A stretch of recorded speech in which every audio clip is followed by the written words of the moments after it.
graça e a paz do Senhor Jesus. Meu nome é Fábio Cortes, do Ministério Cristão Gileade. Este é o projeto Gotas de Conhecimento e hoje vamos falar sobre a Ceia do Senhor. Tudo como tu, só tu és Deus, tu és o maior, tu reinas sobre terra. É preciso ter em mente isso. Tudo na Bíblia aponta para Cristo. Desde o Gênesis até o Apocalipse, o assunto central da Bíblia é Cristo. Ele é o princípio e o fim de todas as coisas que há na terra e nos céus. Não é sobre mim nem sobre você, mas é sobre Ele, é sobre Cristo. Ele é a base, o topo, o foco de todas as coisas.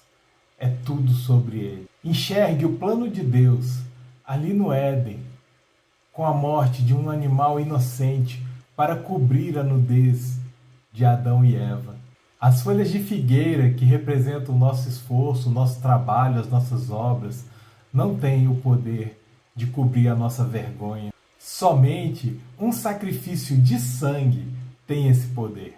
Observe Caim, cujo esforço de trabalho na lavoura não foi aceito como oferta pelo Senhor. Porque toda a nossa habilidade, inteligência e trabalho não conseguem pagar o preço pelos nossos inúmeros pecados. Somente o sangue sacrificial encontrado na oferta de Abel foi aceito como cheiro suave ao Senhor. Imagine Abraão com a adaga na mão, pronto para sacrificar Isaque, o filho amado, o filho prometido, que por obediência resolveu entregar, devolvê-lo a Deus. Quando Isaque questionou o pai sobre onde estava o cordeiro para o sacrifício na oferta, Abraão respondeu: Deus proverá para si o cordeiro. E assim Deus o fez. João 8, 56 a 58, está escrito: Jesus disse: Abraão, vosso pai, exultou por ver meu dia, e viu-o, e alegrou-se. Disseram-lhe, pois, os judeus: ainda não tens 50 anos, e viste Abraão? Disse-lhe Jesus: em verdade vos digo, que antes que Abraão existisse, eu sou. Deus prometeu a Eva um descendente que pisaria a cabeça da serpente. Deus prometeu a Abraão tornar benditas todas as famílias da terra por meio do seu descendente. Jó sofreu tudo aquilo para entender que a sua justiça é insuficiente para salvá-lo e declarou: porque eu sei que o meu Redentor vive e que por fim se levantará sobre a terra. Jó 19:25. Jacó profetizou a Judá, seu filho, a chegada de Siló, o enviado. Moisés profetizou que Deus enviaria alguém semelhante a ele, um profeta. Davi profetizou nos Salmos sobre o único homem justo, sem pecado, que passou por essa terra. O que dizer de Isaías e todos os profetas? Todos apontaram o Messias, que viria nos redimir de nossos pecados.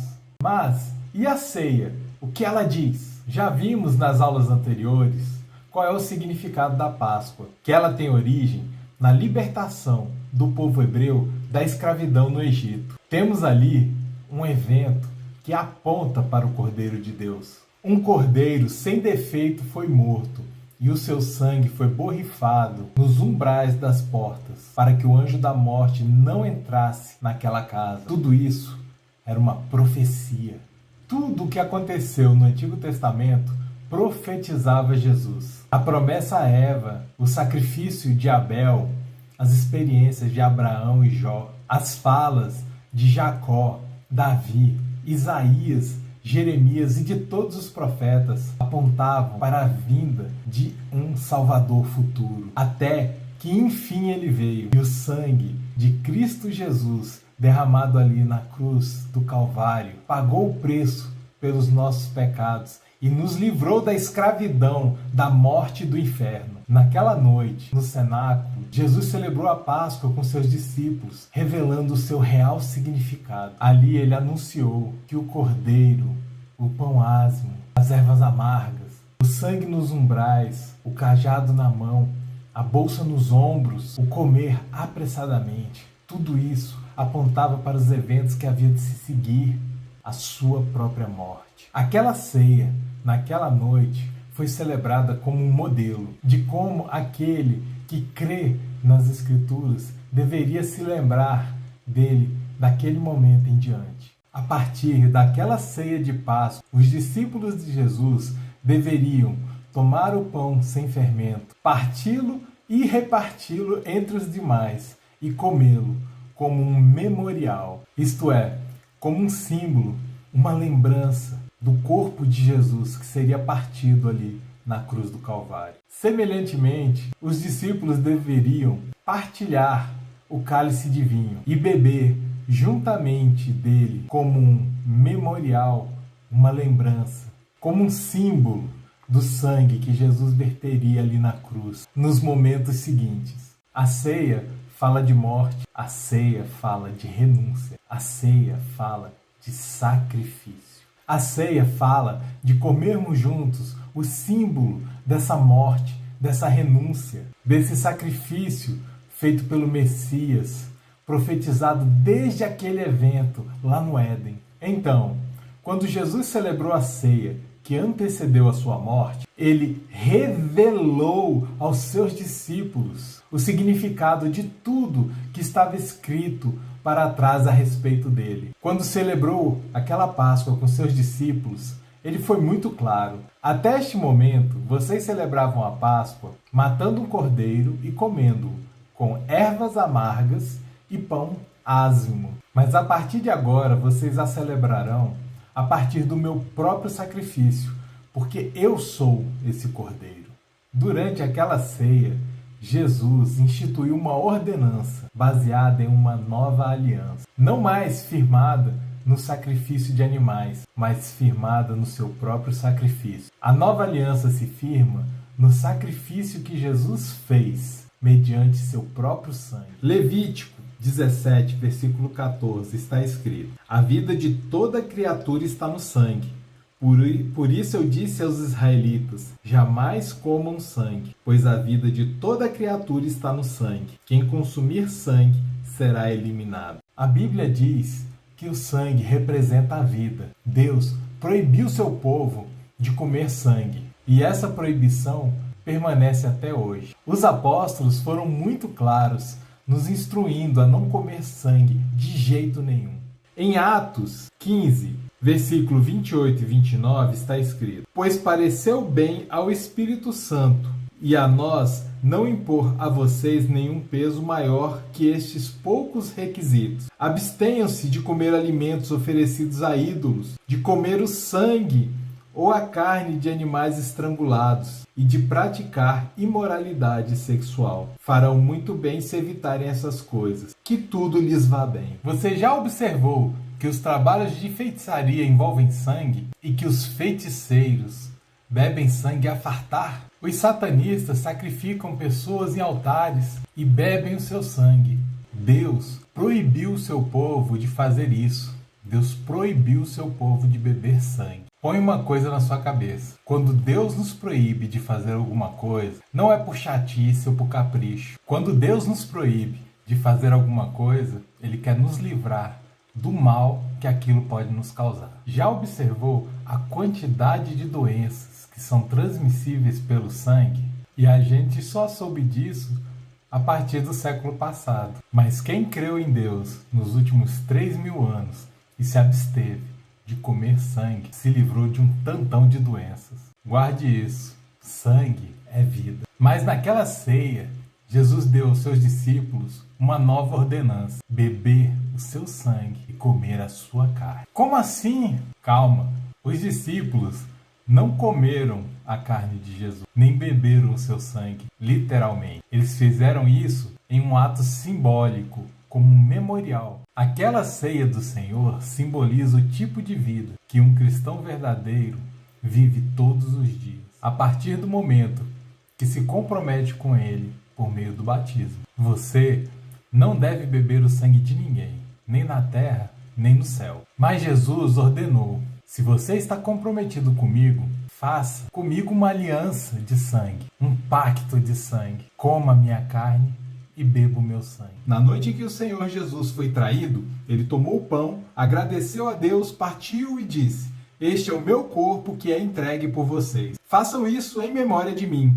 Da mesma forma, depois da ceia, tomou o cálice e disse: este é o cálice da nova aliança, confirmada com meu sangue. Façam isso em memória de mim, sempre que o beberem, porque cada vez que vocês comem desse pão e bebem deste cálice, anunciam a morte do Senhor até que ele venha. E o que significa isso? Quando você ingere algo, ele se desintegra dentro de você e passa a fazer parte de você, parte da sua vida. Não é isso? A vida de Jesus passa a ser a sua vida diária, cristão. A morte de Jesus passa a ser a sua morte diária, meu irmão e minha irmã. Na ceia do Senhor, você faz uma aliança com Jesus, um compromisso de morrer com Ele todos os dias. É isso. A Páscoa no Egito foi celebrada até que a profecia se cumprisse. E se cumpriu. A partir de agora, nós celebramos a ceia. Saiba que, se a Páscoa no Egito era uma profecia, saiba, a ceia do Senhor no cenáculo também é. A cada vez que celebramos a ceia, reafirmamos o compromisso que fizemos com Ele no batismo, de morrer com Cristo para viver eternamente com Ele. Romanos, capítulo 6, versículos de 3 a 14. Ou acaso se esqueceram de que, quando fomos unidos a Cristo Jesus no batismo, nos unimos a Ele em sua morte, pois, pelo batismo, morremos e fomos sepultados com Cristo. E assim, como Ele foi ressuscitado dos mortos pelo poder glorioso do Pai, agora nós também podemos viver uma vida nova. Uma vez que a nossa união com Ele se assemelhou à sua morte, assim também nossa ressurreição será semelhante à dele. Sabemos que a nossa velha natureza humana foi crucificada com Cristo, para que o pecado não tivesse mais poder sobre a nossa vida, e dele deixássemos de ser escravos. Pois, quando morremos com Cristo, fomos libertos do poder do pecado. Então, uma vez que morremos com Cristo, cremos que também com Ele viveremos. Temos certeza disso, pois Cristo foi ressuscitado dos mortos e não mais morrerá. A morte já não tem nenhum poder sobre ele, mas quando ele morreu, foi de uma vez por todas, para quebrar o poder do pecado.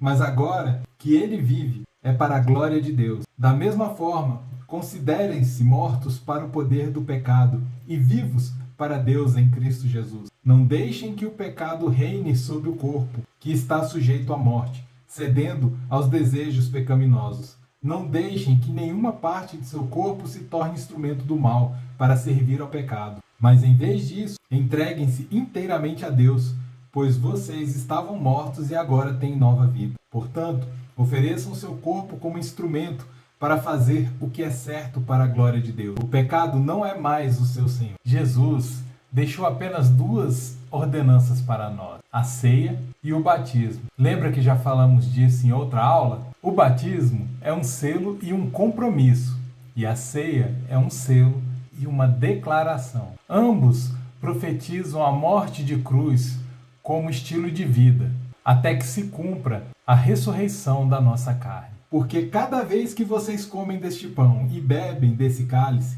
anunciam a morte do Senhor até que ele venha. Portanto, o cristão não celebra mais a Páscoa como os judeus, à maneira do antigo pacto, da antiga aliança. Jesus cumpriu a profecia que a velha aliança anunciou. Agora, Jesus nos exorta a profetizar o que está por vir, por meio de um estilo de vida que reflita quem Jesus é e o sacrifício que ele fez na cruz.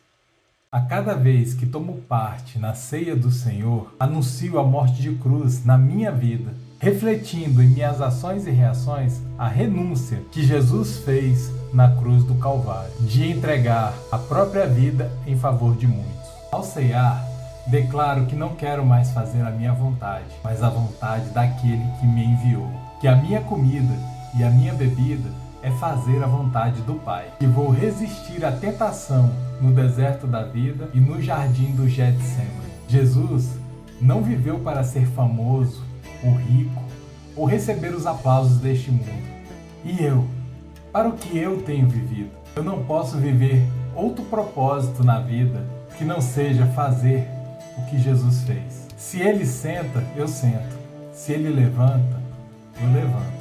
Se ele sai, então por que eu vou ficar? E se ele for, não tenho mais o que fazer aqui.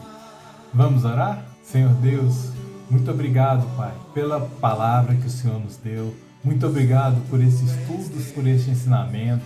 Que possamos aplicar, Senhor Deus, em nossas vidas o que aprendemos aqui. Que possamos, Senhor Deus, testemunhar com nossas vidas, Pai, o amor de Cristo. Eu peço a Tua bênção, Senhor Deus, sobre todos aqueles que estão assistindo esse vídeo e aprendendo mais de Ti. Que eu possa se revelar cada vez mais, Senhor Deus, em nome de Jesus. Amém. Deus abençoe.